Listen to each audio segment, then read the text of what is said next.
En una sociedad donde la línea entre lo humano y lo artificial se desdibuja cada vez más, aparece una pregunta inevitable. ¿A dónde nos lleva la evolución de la IA? Aquí, exploraremos los confines de la tecnología y la humanidad y nos sumergimos en las complejas problemáticas del futuro. ¿Cuál es el límite ético de nuestras propias creaciones? Les damos la bienvenida a un viaje donde las máquinas desafían nuestros límites y percepciones de lo que significa ser humano. Utopía. Miradas a las inteligencias.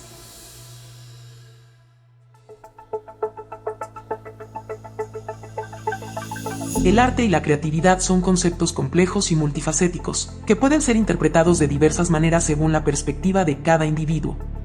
Algunos argumentan que la esencia del arte radica en la expresión humana, la emoción y la intención detrás de la obra. Otros sugieren que el arte es simplemente el resultado de una creación estética, independientemente de la fuente de inspiración. El arte nace con la técnica, ¿no?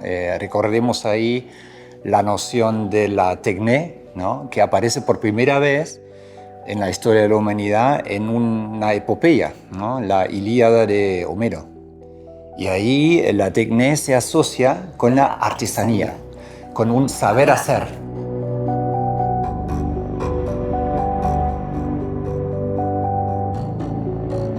Mi opinión es que el arte es fundamentalmente una consecuencia de nuestra aproximación técnica.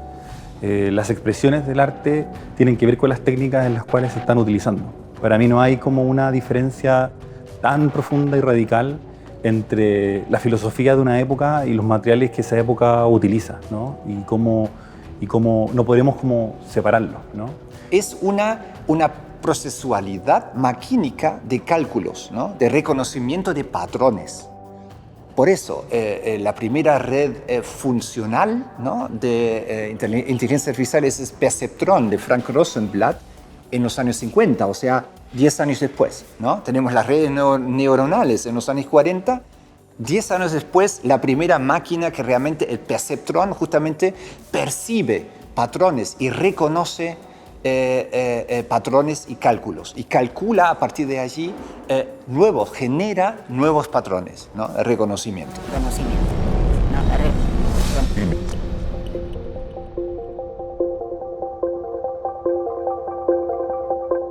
El año 2015 apareció un algoritmo de Google. Google, la empresa, liberó un sistema en el que ellos habían estado experimentando. Era su algoritmo de reconocimiento de objetos, de imágenes. Y a partir de esas experimentaciones de los informáticos, aparecieron cosas extrañas, como un sistema que interpretaba imágenes, o que era capaz de interpretar imágenes, que ellos le pusieron Deep Dream. Y entonces ahí surgió este proyecto, que es un proyecto que trabaja con imagen de archivo de la memoria chilena nacional. Es la imagen icónica del bombardeo al Palacio de la Moneda en septiembre del 73, que yo subí a este sistema para ver qué ocurría. Entonces el resultado de esa lectura fue esta imagen. Y lo que siguió, bueno, que ahí aparecen las primeras, ¿no? Ese efecto como de interpretación del sistema en la imagen a partir de su base de datos, ¿no? Que es la base con la que está entrenado ese sistema. Empiezan a aparecer interpretaciones, yo le digo pareidolias, es como cuando uno ve imágenes en las nubes o no sé. Repetí el ejercicio otra vez para ver qué era lo que ocurría, como una forma, digamos, experimental. Y lo que ocurrió fue que el sistema incrementó la lectura que había hecho en un principio de esa primera intervención. Fue haciendo cada vez más claro esa lectura algorítmica de la imagen.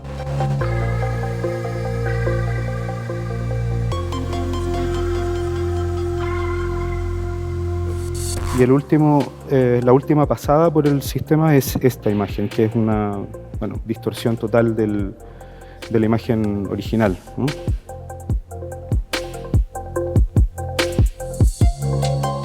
En muchos casos, la creatividad generada por inteligencia artificial se produce en colaboración con seres humanos. Los artistas y creativos utilizan herramientas de IA como una extensión de su propia creatividad, integrando los resultados generados por la máquina en su proceso creativo.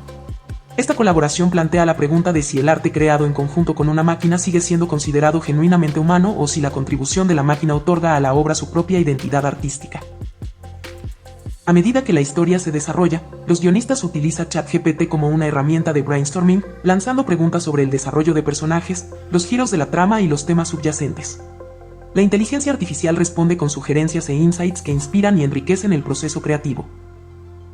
La aparición de la inteligencia artificial en la vida de los guionistas creo que ha sido una herramienta espectacular, por lo menos desde mi parte, ha ayudado mucho a mi trabajo, sobre todo porque nosotras estamos acostumbradas a trabajar, o por lo menos en Chile no se hacen tantas mesas de guión, entonces uno está acostumbrada a trabajar en su casa, de repente muy sola, o a veces como esperando que el director o la directora den un feedback, y eso a veces puede tomar como bastante tiempo. Bueno, la escritura de guión para mí es muy parecida como al lenguaje de la programación.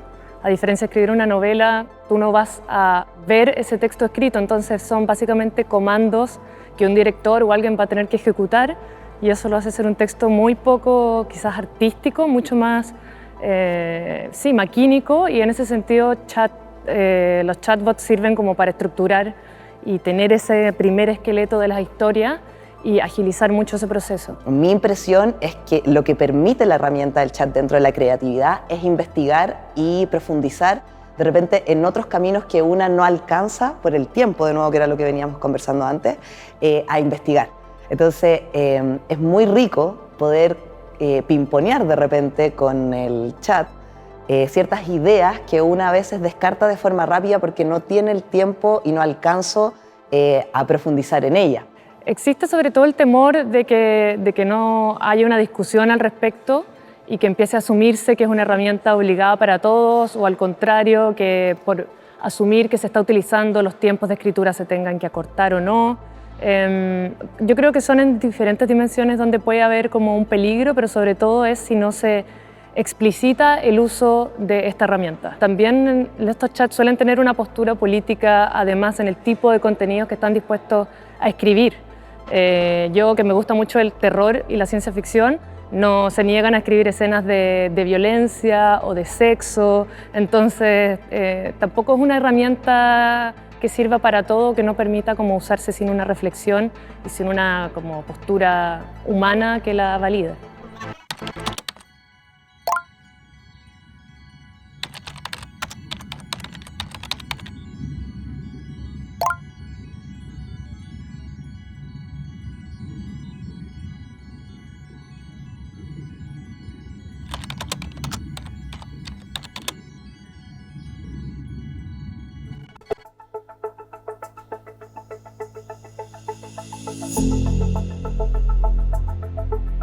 La creación de arte mediante inteligencia artificial plantea interrogantes profundas sobre la naturaleza de la creatividad y el papel del autor en el proceso artístico.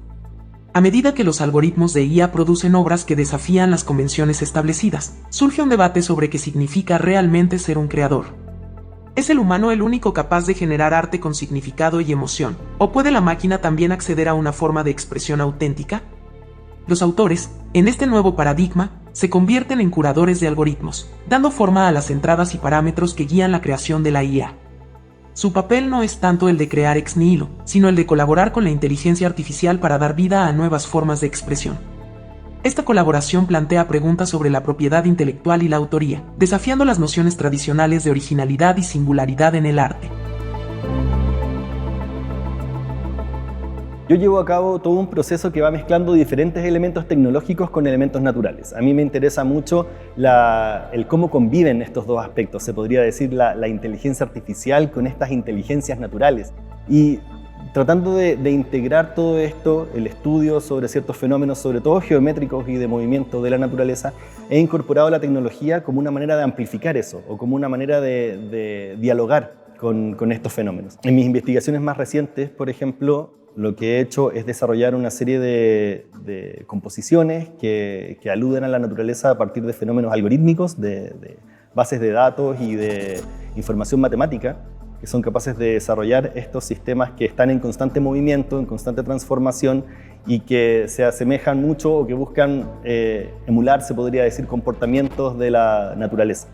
Entonces, en las últimas etapas de este proceso, lo que he hecho es tomar herramientas de inteligencia artificial para alimentar este sistema en conjunto con las imágenes que yo ya he creado y a partir de eso comenzar a incorporarle información de texturas, de materialidades, de luces y sombras, y a partir de eso ir creando entonces estas nuevas entidades que podrían entenderse como naturalezas híbridas o ecosistemas de alguna forma, que transitan entre lo natural y lo artificial. Creo que gran parte de la gracia de trabajar bajo esta lógica, de entender a la máquina como una co-creadora, es el hecho de abrirse al azar, abrirse a que no todas las dinámicas que yo estoy creando provienen de mí, sino que hay algunas que vienen de otra fuente.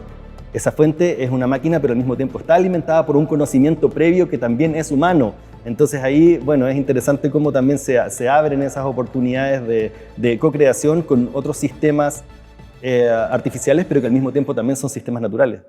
Bueno, la Biblia es un libro experimental que aborda la inteligencia artificial y además está hecho todo el libro con distintas herramientas de inteligencia artificial. El texto está escrito con ChatGPT, las imágenes, porque es un libro ilustrado, está hecho con otra herramienta que es Stable Diffusion, y es un texto de ciencia ficción, por decirlo de alguna manera, un proyecto experimental de ciencia ficción que utiliza la clave religiosa como para abordar el problema tecnológico e inventa una especie de, sí, como universo tecnológico, místico.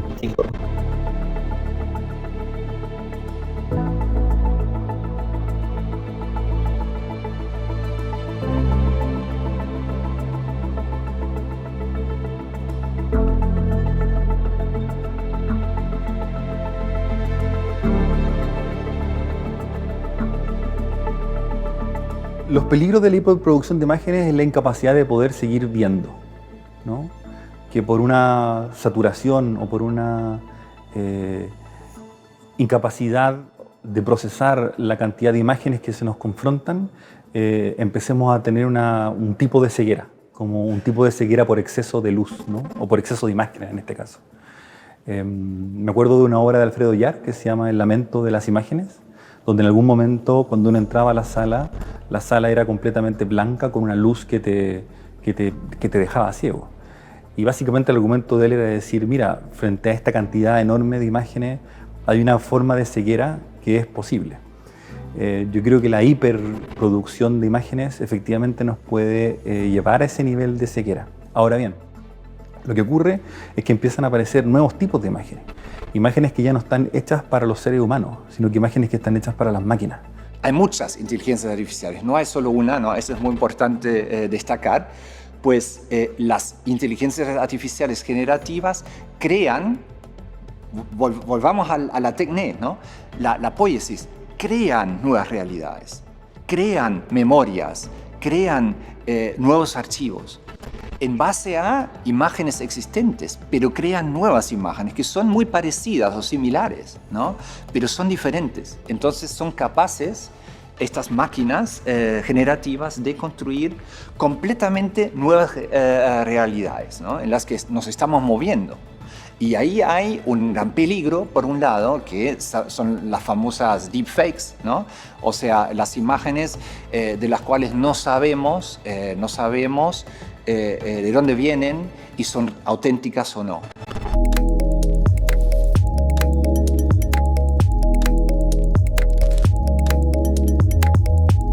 Estas mismas herramientas tienen versiones corporativas que crean clichés, ¿no? Que crean lugares comunes y de alguna manera nos preestablecen lenguajes creativos que no necesariamente vienen desde la originalidad o desde el pensamiento crítico, sino que vienen predeterminados casi por defecto desde lo que los creadores de estos dispositivos desean y buscan. Y de alguna manera los sistemas cerrados, aquellos que no abren su código, aquellos que no explicitan sus bases de datos, aquellos que de alguna manera le impiden al creador o a la creadora entrar a la intimidad de la máquina, por decirlo de alguna manera, esos sistemas van a tender a reproducir lugares comunes, van a tender a reproducir clichés y van a producir una visualidad o una musicalidad que va a tender al cliché. Tal vez todas las tecnologías anteriores todavía se mantenían en un nivel era más claro ese carácter de herramienta. Lo que hoy día parece como vertiginoso es el hecho de que pareciera que se está configurando una especie de autonomía o conciencia, digamos. No sé si en términos fácticos lo sea, probablemente no aún, pero pareciera que hay una cierta potencialidad y eso es como lo interesante o diferente con respecto a las nuevas técnicas. Yo creo que la IA efectivamente puede provocar una pérdida de autoría y entiendo que para el mundo del derecho y para el mundo de los autores eso es tremendamente importante. Ahora, yo creo que tenemos que inventar nuevas formas de autoría, ¿no? Tenemos que inventar nuevas modalidades en las cuales se pueda dar un reconocimiento a la agencia humana dentro de esta dimensión profundamente no humana. Pero la autoría entendida como la entendíamos en el siglo XIX, la autoría entendida como la hemos entendido desde el siglo XIX, el siglo XVIII, el siglo XVII, esa autoría ya no existe. Siempre la idea de un defensor de la realidad me parece políticamente problemático, ¿no? O sea, ¿desde dónde lo defiendes? ¿Qué realidad es la realidad que tú estás, estableciendo? Hoy yo creo que es muy útil pensar la autoría híbrida o la interacción, ¿no?, entre ser humano y máquina, y con esto autorías mixtas. Esto sucede en la literatura, ¿no? Hay muchos ejemplos de eso, escrituras que se realizan con la máquina, pero donde obviamente el autor, la autora también interviene, edita, ¿no?, dialoga con la máquina.